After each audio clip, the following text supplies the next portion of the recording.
might be asking, what is advocacy? How do I do it? And why does it matter?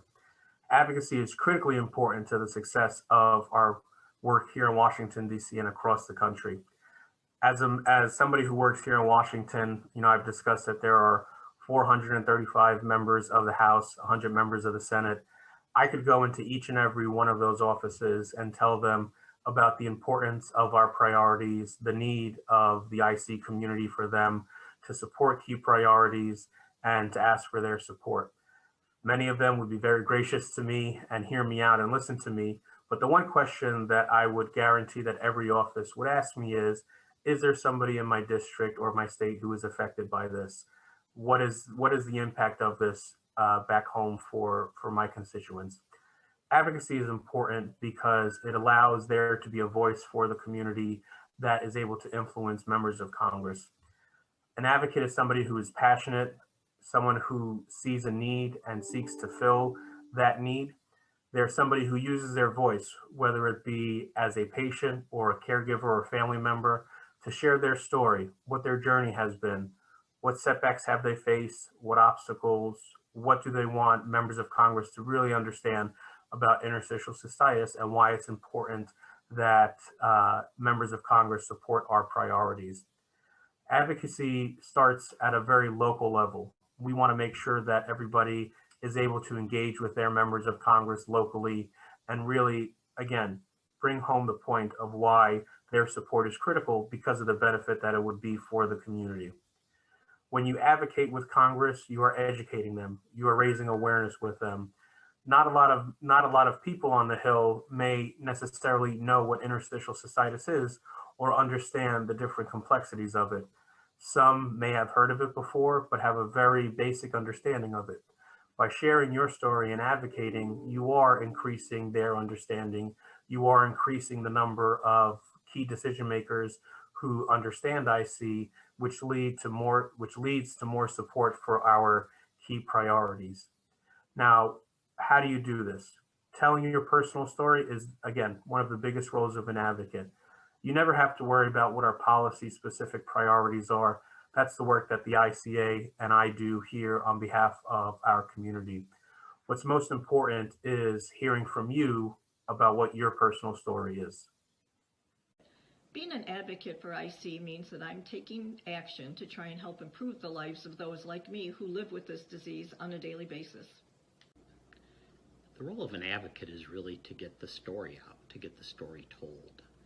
And there's an old saying, the squeaky wheel gets the grease. And if you're not constantly getting your message out there, you're invisible and people move on to other issues. One of the things I've found as an advocate on Capitol Hill is that members of Congress change, their staff change, they are dealing with many, many issues. There's other people coming in to advocate. So you have to be a constant presence or else you won't be an effective advocate. For me, being an IC advocate is all about education and awareness. I take every opportunity I can to ask people if they've heard of IC. If they haven't, I go ahead and tell them what it is, and I give them a little bit about my experience with IC so that the next time they're asked about it, they'll actually know what it is, know what it means, and maybe it will give them the opportunity to educate someone else. I've been working with the ICA for many years now to help educate the members of Congress. Sometimes that's been through writing a letter to my representatives or visiting them in their local offices. It has also meant going to Capitol Hill and meeting with members or their staffers and talking to them about IC. I found that when we first started going, many of these people had never heard about IC and were really moved to hear my story.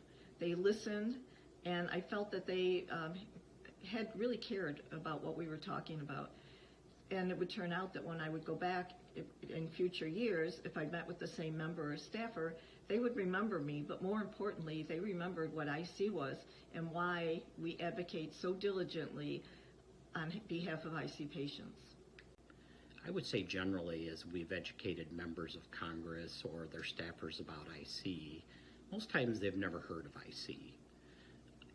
If it's a repeat visit where you're going back to an office where you've been before and the member of Congress or the staff member has not changed, then I would say they always remember you from before when you describe IC. Every once in a while, we'll run into a member of Congress or a staffer who may have IC themselves. They might have had a parent or grandparent or another family member who has IC, so obviously they understand it well. I would say that over time, when you go back regularly and you engage with members of Congress or staffers, you can develop a relationship with them.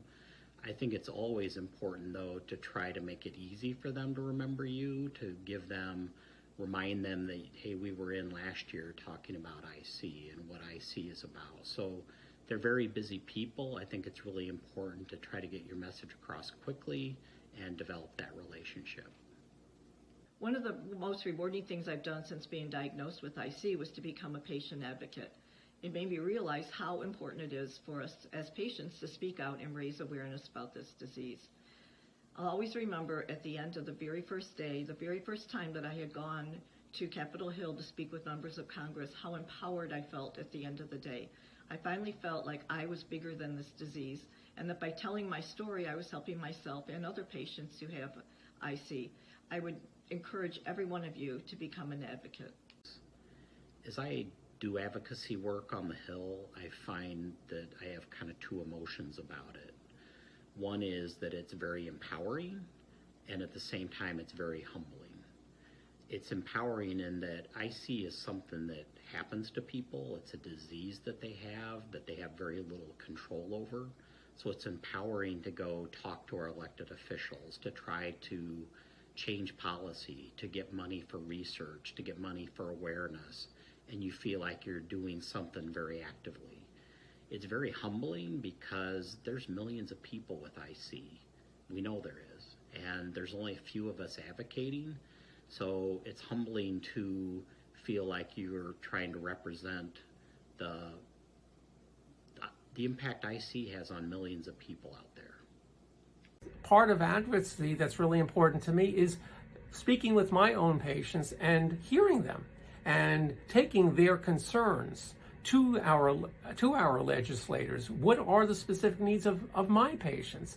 Many of my patients are very concerned about what's going on with the opioid epidemic, and am I going to get the right type of pain management in the future?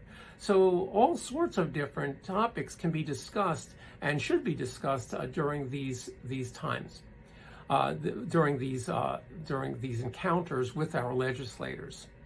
In summary, I can just tell you on a personal level, this has been something that, as I said before, is very near and dear to me. It's a way that I feel that I can contribute, and hopefully you can contribute to other patients who are afflicted with this condition. You just get a good feeling at the end of the day. It's just also a neat experience. I of course, work in the field of medicine, seeing patients all day long, and to actually see all these different people who have all these different functions and learn about the whole legislative process is sort of mind-blowing and neat at the same time. So I don't think you'll ever be disappointed in your experience in this realm, and I hope you get involved. It's been a great experience for me, and I'm sure it will be for you too. Thanks so much.